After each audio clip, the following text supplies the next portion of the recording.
Welcome to joyful with Abhijit. কিভাবে ঈশ্বরের প্রতি বিশ্বাস স্থাপন করা যায় এবং কিভাবে তার প্রতি ভক্তি করে তোলা যায়, এই সবই আপনি স্বামী রামকৃষ্ণ পরমহংসের অমৃতময় বাণী থেকে জানতে পারবেন। শ্রী রামকৃষ্ণ বলেন যে যার ঈশ্বরের প্রতি বিশ্বাস আছে তিনি তার সব কিছু বিশ্বাস করেন না। আপনি যদি ঈশ্বরের কৃপা লাভ করতে চান তবে দৃঢ় বিশ্বাসের সাথে তার নাম জপ করতে থাকুন এবং সত্য ও মিথ্যার মধ্যে পার্থক্য করতে শিখুন। শিশুর মতো সরল বিশ্বাস ছাড়া ঈশ্বরকে পাওয়া যায় না।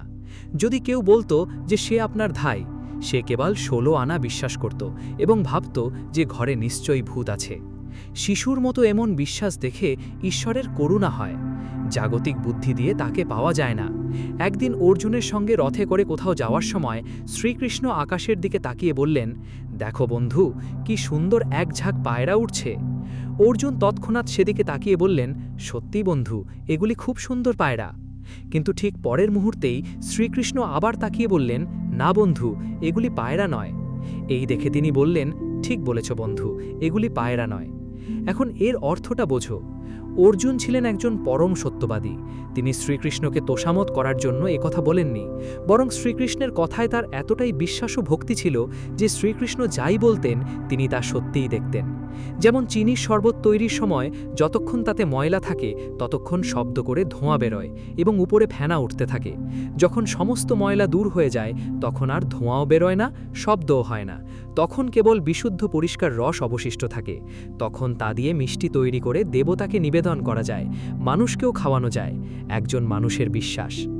এক ঋষি সমুদ্র পার হতে চেয়েছিলেন। তিনি তাকে একটি তাবিজ দিয়ে বললেন যে তুমি এর চুলের উপর ভর করে সমুদ্র পার হবে। তাবিজটি নিয়ে লোকটি মুষলধারায় বৃষ্টির মধ্যে হাঁটতে শুরু করল। কিছুক্ষণের পরেই তার মনে একটি চিন্তা এলো যে দেখি তো এই তাবিজের ভিতরে কি আছে, যার চুলের উপর ভর করে সমুদ্র পার হওয়া যায়। সে তাবিজটি খুলল এবং দেখল যে ভিতরে একটি কাগজের টুকরো রয়েছে, যাতে কেবল রাম লেখা। সে উদাসীনভাবে বলল যে এটুকুই আছে, আর কিছু নেই। এই সন্দেহ জাগার সাথে সাথেই সে ডুবে গেল। ঈশ্বরের নামে বিশ্বাস থাকলে অসম্ভবও সম্ভব হতে পারে। বিশ্বাসী জীবন, বিশ্বাসী মৃত্যু। এক শিষ্যের তার গুরুর প্রতি এতটাই বিশ্বাস ছিল যে সে গুরু বলতে বলতে বিশ্বাসের চুলের ওপর ভর করে নদী পার হয়েছিল। তার এত শক্তি আমি এতদিন জানতাম না। পরের দিন গুরু গুলতে বলতে সে নদী পার হতে গেল, কিন্তু জলে পা রাখার সাথে সাথেই সে পড়ে গেল এবং ভারসাম্য ফিরে পাওয়ার পর ডুবে গেল। বিশ্বাসের ফল আশ্চর্যজনক, কিন্তু অহংকার ধ্বংসা ডেকে আনে। স্বয়ং রামচন্দ্রকে সমুদ্র পার হওয়ার জন্য সেতু নির্মাণ করতে হয়েছিল, কিন্তু হনুমানজি জয় রাম বলতে বলতে মাত্র এক লাফে সমুদ্র পার হয়ে গেলেন। সাগরের মতো বিশ্বাস কত শক্তিশালী! ব্যাপারটা ঠিক এই রকম। আমাদের শুধু ঈশ্বরের উপর বিশ্বাস আছে।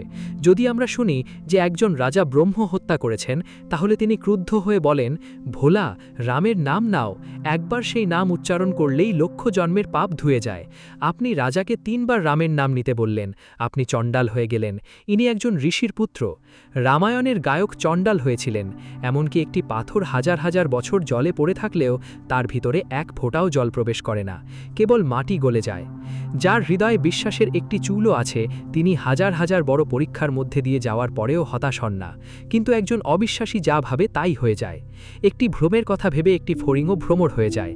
তেমনি সর্বদা সচ্চিদানন্দের কথা ভেবে একজন মানুষ সচ্চিদানন্দের প্রতিমূর্তি হয়ে ওঠে। কেন তুমি সারা জীবন পাপ আর নরকের কথা বলে যাও?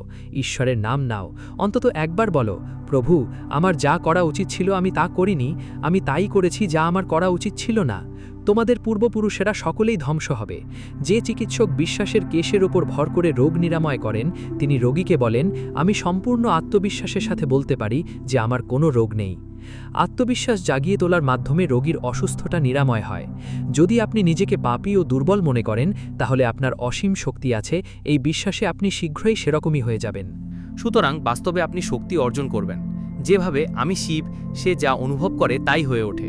যে সরল ভক্তি ও বিশ্বাসের সাথে প্রভুর চরণে সবকিছু সমর্পণ করে, সে খুব দ্রুত ঈশ্বরকে লাভ করে। সংসারে থাকা বা সংসার ত্যাগ করা ঈশ্বরের ইচ্ছার উপর নির্ভর করে। অতএব তার কাছে সবকিছু সমর্পণ করুন এবং আপনার কর্তব্য পালন করুন। এ ব্যাপারে আপনি কি করতে পারেন শিব? মাঠে জমে থাকা জল কেউ ব্যবহার করলে রোদে আপনা আপনি শুকিয়ে যায়। যদি কোনো পাপী মানুষের ওপর নির্ভরশীল হয়ে থাকে তবে সে তার কৃপায় আপনা আপনি শুদ্ধ হয়ে যায়। যদি কেউ জিজ্ঞাসা করে যে এই পৃথিবীতে আমাদের কিভাবে জীবনযাপন করা উচিত, আমি বলবো ঈশ্বরের কাছে সবকিছু সমর্পণ করুন, নিজেকেও সমর্পণ করুন, ঈশ্বরের ওপর বিশ্বাস রাখুন। এটা করলে কোনো সমস্যা হবে না। তখন আপনি দেখবেন যে সবকিছু তার ইচ্ছানুযায়ী ঘটছে। ঈশ্বরের কাছে সবকিছু সমর্পণ করুন, কলম একেবারেই রাখবেন না। ঈশ্বরের ইচ্ছার কাছে সবকিছু সমর্পণ করুন। এর চেয়ে সহজ ও সরল কোনো পথ নেই। একটি বানরের বাচ্চা তার মাকে শক্ত করে আঁকড়ে ধরে। বানরটি তার মুখ দিয়ে বাচ্চাটিকে শক্ত করে ধরে উপরে তুলে নেয়। যদি বানরের বাচ্চাটি তার হাত ছেড়ে দেয় তবে সে পড়ে যাবে, কারণ সে নিজেকে শুদ্ধ করেছে। পাখিটি বিড়ালছানাটিকে ধরে আছে, কিন্তু সেটি পড়ছে না, কারণ তার মা তাকে ধরে আছে। মানুষ এবং ঈশ্বরের উপর বিশ্বাসের মধ্যে এটাই পার্থক্য। এক ব্যক্তি তার একটি সন্তানকে কোলে নিয়ে এবং অন্যজন তার হাত ধরে মাঠের পাশ দিয়ে হাঁটছিলেন। হাঁটার সময় আকাশে একটি পাখি উঠতে দেখে বাবার হাত ধরে থাকা অন্য শিশুটি আনন্দে বাবার হাত ছেড়ে দিয়ে হাততালি দিতে শুরু করল। বাবা, দেখো পাখিটা কেমন উড়ে গেল। কিন্তু যেইমাত্র সে হাতটা ছেড়ে দিল, ওটা হোঁচট খেয়ে পড়ে গেল। বাবার কোলে থাকা শিশুটিও আনন্দে হাততালি দিচ্ছিল, কিন্তু সে পড়েনি, কারণ বাবা তাকে ধরে রেখেছিলেন। প্রথম শিশুটি প্রচেষ্টার উদাহরণ এবং দ্বিতীয় শিশুটি ঈশ্বরের উপর বিশ্বাসের উদাহরণ। শ্রীমতী রাধিকাকে একবার তার সতীত্ব পরীক্ষা করতে হয়েছিল। তাকে 100 গ্রাম ওজনের একটি পাত্রে জল আনতে বলা হয়েছিল। পাত্রটি ভর্তি করে যখন তিনি হাঁটতে শুরু করলেন, তখন তা থেকে এক ফোঁটাও জল পড়ল না। এই দৃশ্য দেখে সবাই তার প্রশংসা করতে লাগলো এবং বলতে লাগলো যে এমন সতীদাহ আর হবে না। তখন মহিলাটি বলল, আপনারা আমাকে কেন জয়ধ্বনি দিচ্ছেন? বলছেন শ্রীকৃষ্ণের জয় হোক, শ্রীকৃষ্ণের জয় হোক। আমি তো শুধু তার একজন পরিচারিকা, আমিই ঈশ্বর। নির্ভরতা কেমন? যেমন কঠোর পরিশ্রম করে সবকিছু ঠিকঠাক করে আরামে বসে হুঁকা টানা, অর্থাৎ কোনো চিন্তা ছাড়াই যা কিছু করার দরকার ঈশ্বরই করবেন, এই অনুভূতিটা নিয়ে এই পৃথিবীতে বেঁচে থাকাটা ঝড়ে উড়ে যাওয়া একটি থালার মতো। থালা ঝড়ের ওপর নির্ভর করে। ঝড় যেখানে নিয়ে যায় সেখানেই যায়, কখনো ঘরের ভেতরে, কখনো ময়লার ঝুড়িতে। ঠিক তেমনই ঈশ্বর তোমাকে এই পৃথিবীতে সুরক্ষিত অবস্থায় রেখে গেছেন। তাই এখন এই পৃথিবীতেই থাকো। তারপর যখন তিনি তোমাকে তার ভালো জায়গায় নিয়ে যাবেন, তখন তার উপর ভরসা করে, তার উপর নির্ভর করে শান্তভাবে শুয়ে থেকো। বাড়ির বৌমা, শাশুড়ি, শ্বশুর, দেওর তিনি সবাইকে সম্মান করেন, সবার সেবা করেন, কাউকে অবহেলা করেন না। তিনি তার স্বামীকে সবচেয়ে বেশি ভালোবাসেন। ঠিক তেমনই তোমারও তোমার ভালোবাসার ঈশ্বরের প্রতি দৃঢ় ও অনুগত ভক্তি থাকা উচিত। কিন্তু অন্য দেবদেবীকে উপেক্ষা করো না।